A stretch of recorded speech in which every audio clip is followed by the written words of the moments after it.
الحمد لله رب العالمين والصلاة والسلام على رسوله الكريم وعلى آله وصحبه أجمعين.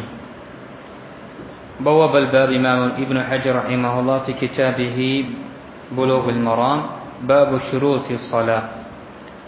عن علي بن طلق رضي الله عنه قال رسول الله صلى الله عليه وسلم: إذا فسى أحدكم في الصلاة فلينصرف وليتوضأ وليعد الصلاة. رواه الخمسة وصححه ابن حبان. பின்னத்துக்குரிய முஸ்லிம்களே, நாம் தொடர்ச்சியாக மார்க்க சட்டங்களை பற்றி பாடங்கள் பார்த்து கொண்டு வருகின்றோம். இதுவரை நாம் பார்த்தது அதான் சம்பந்தப்பட்ட பாங்கு சம்பந்தப்பட்ட விஷயங்களை நாம் பார்த்தோம். அதனுடைய சட்டங்களும் சிறப்புகளும், பிறகு பாங்குக்கு பிறகு ஓதக்கூடிய துவாவும், அந்த துவாவில் நாம் என்ன கேட்கின்றோம் என்ற விஷயங்களை நாம் பார்த்தோம். இன்று நாம் பார்க்க இருக்கக்கூடிய புதிய தலைப்பு தொழுகையுடைய நிபந்தனைகள். ஏனென்றால் அல்லாஹ் தஆலா இந்த மார்க்கத்தில் இபாதத்களை நம் மீது கடமையாக்கி இருக்கின்றான். அந்த இபாதத்களுக்கு அந்த இபாதத் அல்லாஹ்விடம் ஏற்றுக்கொள்வதற்கும் அங்கீகரிப்பதற்கும் சில நிபந்தனைகள் அல்லாஹ் தஆலா வைத்திருக்கின்றான். அந்த நிபந்தனைகள் இங்கு சொல்லப்படுகின்றது. பொதுவாக கண்ணியத்துக்குரியவர்களே, தொழுகை என்று பார்க்கும் பொழுது இது நாம் செயல்முறையால் நம்முடைய உடலால் செய்யக்கூடிய அமல்களில் மிகவும் மகத்தான ஒரு அமலாக இருக்கின்றது. மற்றும் நாம் இந்த தொழுகையை பற்றி அறிவோம்.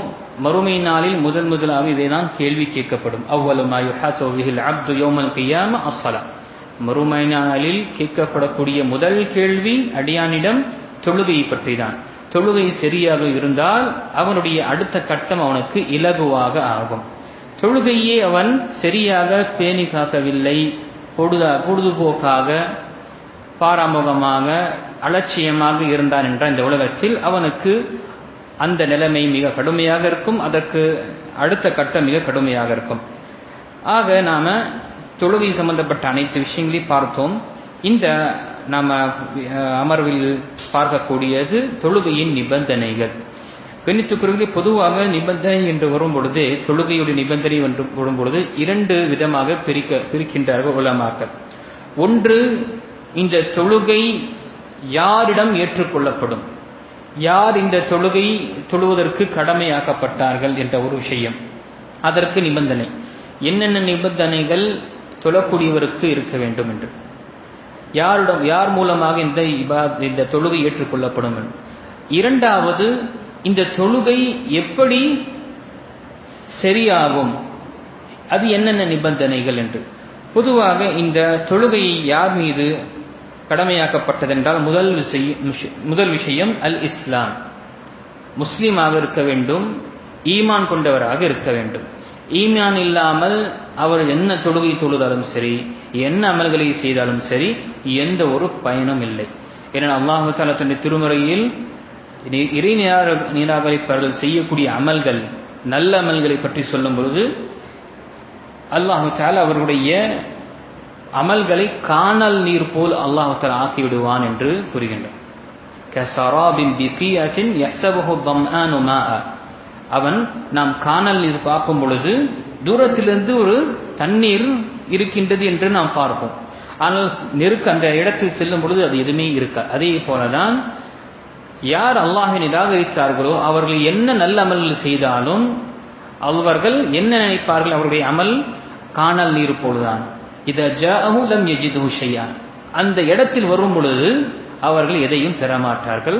அல்லாஹ் தஆலா அந்த அமல்களை பாழாக்கிடும். ஆக முதல் விஷயம் என்று கூறுகிறேன், இஸ்லாம் என்பது இது மிகப்பெரிய ஒரு நிபந்தனை தொழுகை ஏற்றுக்கொள்வதற்காக. இரண்டாவது அல் புலூக், பருவ வயது அடைந்திருக்க வேண்டும். பருவ வயது அடைந்திருப்பது என்பது எப்பொழுது ஒரு ஆணோ அல்லது ஒரு ஆண் அல்லது பெண் பருவ வயது அடைந்து விடுகின்றார்களோ அங்கு அவர்கள் மீது கடமையாக இருக்கும். ஆனால் நபி ஸல்லல்லாஹு அலைஹி வஸல்லம் குழந்தைகளுக்கு, மாணவ மாணவிகளுக்கு 7 வயதிலிருந்து தொழுகுமாறு ஊக்குவியுங்கள், 10 வயது வந்த பிறகும் தொழுகாவிட்டால் அவரை அந்த தொழுகை தொழாததற்காக நீங்கள் அடிக்கலாம் என்று நபி ஸல்லல்லாஹு அலைஹி வஸல்லம் அங்கு கட்டளையிட்டார்கள். ஆக சிறு வயதிலே நாம குழந்தைகளுக்கு மாணவர்களுக்கு நாம் இந்த பழக்கத்தை ஏற்படுத்தினோம் என்றால் கண்டிப்பாக அவர்கள் அல்லாஹ்விடம் அந்த குறிப்பாக மஸ்ஜிதிற்கு வருவதற்கும் மற்றும் இந்த கடமை அவர்கள் மீது கடமையான பிறகு தொழுவதற்கு இலகுவாக ஆகும். நம்முடைய பிரச்சனை என்ன இருக்கு? நாம நம்முடைய பள்ளிவாசலில் பார்க்கும் பொழுது குழந்தை அல்லது மாணவன் என்பது புத்தி உள்ள, அவனுக்கு தெரியும் தொழுகை நிற்பது என்றால் எப்படி நிற்க வேண்டும் என்று. அவன் தொழுவதற்கு வந்தாலே பின்னாடி திருத்தி விட்டுறாங்க. ஒன்று, மஸ்ஜிதிற்கு வராதடான்னு சொல்லு. இந்த குழந்தைகள் இருப்பாங்க தான். நபி ஸல்லல்லாஹு அலைஹி வஸல்லம் காலத்திலும் சிறு குழந்தைகளை, பச்சை குழந்தைகளை கொண்டு வருவாங்க தாய்மார்கள். நபி ஸல்லல்லாஹு அலைஹி வஸல்லம் கொஞ்சம் நீளமாக ஓதலாம் என்று நினைக்கும் பொழுது குழந்தையோட சத்தம் கேட்டவுடன் நபி ஸல்லல்லாஹு அலைஹி வஸல்லம் உடனடியாக ருக்கு சென்று விடுவார்கள். தொழுகை விட்ட பிறகு நபி ஸல்லல்லாஹு அலைஹி வஸல்லம் கூறினார், இன்று நான் கொஞ்சம் பிறத்தை நீளப்படுத்தலாம் என்று நான் விரும்பினேன். ஆனால் குழந்தையுடைய சத்தத்தை கேட்டு அந்த தாய்க்கு தொழுகையில் என்ன நிலை ஏற்படும் என்றதுக்காக நான் குறைத்துக் கொண்டேன். ஆக இந்த நாள ஒரு பிரச்சனை.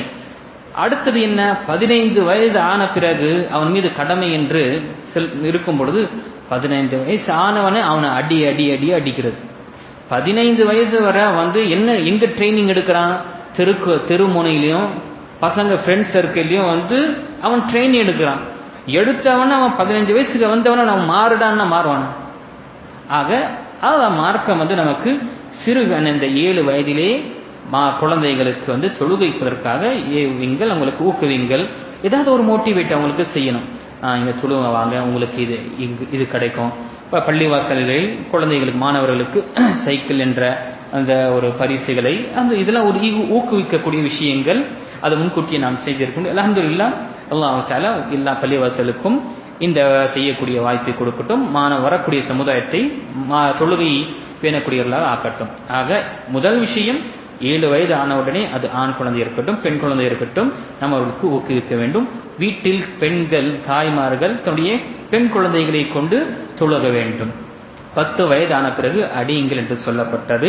ஏனென்றால் அந்த நேரத்தில் அந்த குழந்தை அவனுக்கு இது எனக்கு பொறுப்பு என்று வரட்டும் என்று. அதே போல சில நேரத்தில் சில நாடுகளில் சில நேரத்தில் 10 வயது வந்தாலே மகன், குறிப்பாக ஆண் மகன் பருவ வயது அடைந்து விடுகின்றான் என்ற விஷயங்களை நாம, அதனால தான் நபி ஸல்லல்லாஹு அலைஹி வஸல்லம் இங்கு 10 வயது இருந்தால் அடியுங்கள் என்று சொல்லப்பட்டது.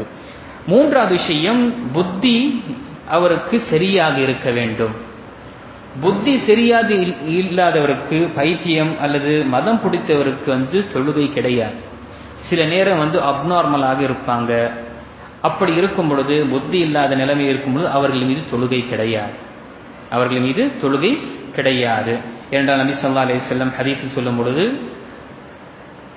ருஃபியல் கலமு அன் ஸலாத், 3 நபர்கள் மீது அவர்கள் செய்யக்கூடிய காரியங்களுக்கு பேனா எடுக்கப்பட்டது. எதுவும் எழுதப்படாது, அவர்களுக்கு அந்த குற்றம் பிடிக்கப்படாது. ஒன்று, குழந்தை பருவ வயது அடையும் வரை. இரண்டாவது, பைத்தியம் சுயநிலையத்திற்கு வரும் வரை, சுயநலத்திற்கு திரும்பவும் வரும் வரை, மயக்கம் போட்டு விழுந்தாலோ அல்லது தன்னுடைய அறிவு மக்கி போன நிலை திரும்ப அவன் சீர்படு ஆகும் வரை அவனுக்கு எந்த ஒரு பொறுப்பும் கிடையாது. தொழுகை ஏதோ அந்த விஷயம் கிடையாது. மூன்றாவது, ஒருவன் தூங்கிவிட்டான் என்றால் அந்த தூக்கம் அவன் எழுந்த பிறகுதான் அவனுக்கு அந்த அவன் செய்யக்கூடிய விஷயம் எழுதப்படும். ஆக 3 விஷயங்கள் இங்கு சொல்லப்பட்டது. மூன்றாவது இங்கு நிபந்தனை, குழந்தை இருக்கட்டும் அல்லது புத்தி இருக்க வேண்டும், சுயநலவோடு இருக்க வேண்டும். 4வது, மார்க்கம் தடுத்த எந்த ஒரு காரணமும் இருக்காது, இது இருக்கக்கூடாது. பொதுவாக பெண்களுக்கு மாதவீடான காலம், பிரசவம் ஏற்பட்ட பிறகு இருக்கக்கூடிய அந்த காலம், இந்த நேரத்திலும் தொழுகை என்பது கிடையாது. இது பார்க்கும் பொழுது யாரிடம் தொழுகை என்பது யாரு தொழுக வேண்டும் என்று. அடுத்தது நாம் பார்க்கும் பொழுது, இதற்கு முன்னால் நாம் பார்த்தது சுருக்கமான விஷயம், தொழுகை ஏற்றுக்கொள்வதற்கு என்னென்ன நிபந்தனைகள். முதல், நேரம் வர வேண்டும். அதை நாம் பார்த்தோம். இந்த நேரத்தில் இந்த தொழுகை நிர்ணயிக்கப்பட்டது என்று ஆயத்துகள் இருக்கு. இன்ன ஸலாத்த கானத் அலல் முஃமினீன கிதாபம் மௌகூதா. நிச்சயமாக தொழுகை என்பது அதற்குரிய நிர்ணயிக்கப்பட்ட நேரத்தில் தொழுவது என்பது ஒவ்வொரு முஃமின்கள் மீதும் எழுதப்பட்ட ஒரு கடமையாக இருக்கு. அப்போ நேரம், முதல் விஷயம் நேரம் வர வேண்டும்.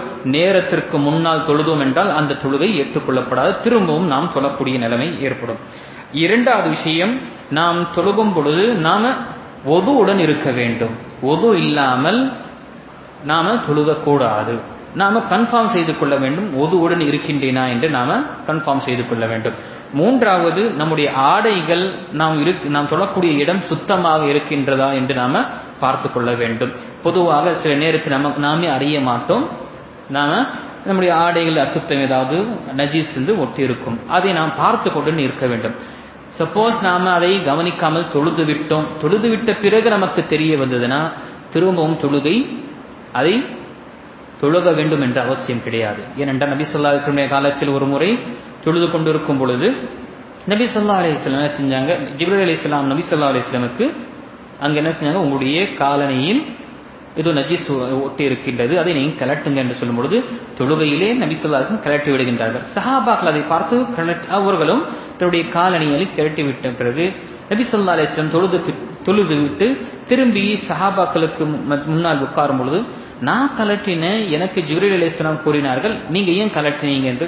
நமக்கு அல்லாஹ்வுடைய தூதரே, நீங்க தொழுகையில கலட்டினீங்க, என்ன காரணம் தெரியல, உங்களை பின்பற்றி நாம கலட்டிட்டோம் என்று சொல்லும் பொழுது நபி ஸல்லல்லாஹு அலைஹி வஸல்லம் அதை பார்த்து, இல்லை, எனக்கு என்னுடைய காலணியில் நஜீஸ் விட்டிருந்தது, எனக்கு வஹி மூலமாக சொல்லப்பட்டது, அதனால் நான் கலட்டிவிட்டேன் என்று. அதே போல இந்த தொழுகும் பொழுது நாம கிப்லாவை முன்னோக்கி இருக்க வேண்டும். இன்ஷா அல்லாஹ் நாம் வரக்கூடிய அமர்வில் நாம் மீதும் உள்ள நிபந்தனைகள் ஹதீஸின் மூலமாக இன்ஷா அல்லாஹ் நாம அறியலாம். அல்லாஹ் தஆலா இந்த சொல்லக்கூடிய விஷயத்தை புரிந்து நம்முடைய தொழுகையை நாம் நிபந்தனைகளோடு தொழுது அல்லாஹுடைய பொருத்தத்தை அல்லாஹ் தஆலாவுடைய பொருத்தத்தை பெறக்கூடிய தௌஃபீக்கை கொடுப்பானாக. அல்லாஹ் தஆலா நிலைமைகளை சீர்படுத்துவானாக. ஆங்காங்கே பிரச்சனைகள், குழப்பங்கள் ஏற்பட்டுகின்றது. பிறகு காவிகள் அவருடைய சூழ்ச்சிகளை மற்றும் என்னென்ன செய்ய வேண்டும், அமைதியாக இருக்கக்கூடிய நாட்டை கலவர கூட்டமாக ஆக்குவதற்காக முயற்சி செய்கின்றார்கள். அல்லாஹ் தஆலா இந்த நாட்டை அமைதியான நாட்டை மற்றும் நிம்மதியான ஒரு வாழ்க்கையை நம்ம அனைவருக்கும் கொடுத்தருள்வானாக. அல்லாஹ் இங்கு முஸ்லீம்கள் பாதிக்கப்படுகின்றார்களோ அல்லாஹ் தஆலா அவர்களை பாதுகாப்பானாக. அல்லாஹ் முஸ்லீம்களுக்கும் இஸ்லாத்திற்கும் அல்லாஹ் பாதுகாப்பானாக. முஸ்லீம் பெண்கள், குழந்தைகள் மற்றும் ஆண்கள், அவருடைய செல்வம், அவருடைய சொத்து அனைத்தையும் அல்லாஹ் பாதுகாப்பானாக. அல்லாஹ் தஆலா இந்த இஸ்லாத்திற்கும் முஸ்லீம்களுக்கும் சூழ்ச்சி செய்யக்கூடியவர்களை அல்லாஹ் தஆலா அவர்களிடம் ஹைர் மற்றும் நலன் இருக்கும் என்றால் அவர்களுக்கு ஹிதாயத்தை கொடுப்பானாக. இல்லை என்றால் அல்லாஹ் நம்முடைய கண்கள் முன்னாலே அவர்களை அழித்து வீழ்த்தி விடுவானாக. ஆமீன். வாஹிரு தஅவானா அனில் ஹம்துலில்லாஹி ரப்பில் ஆலமீன்.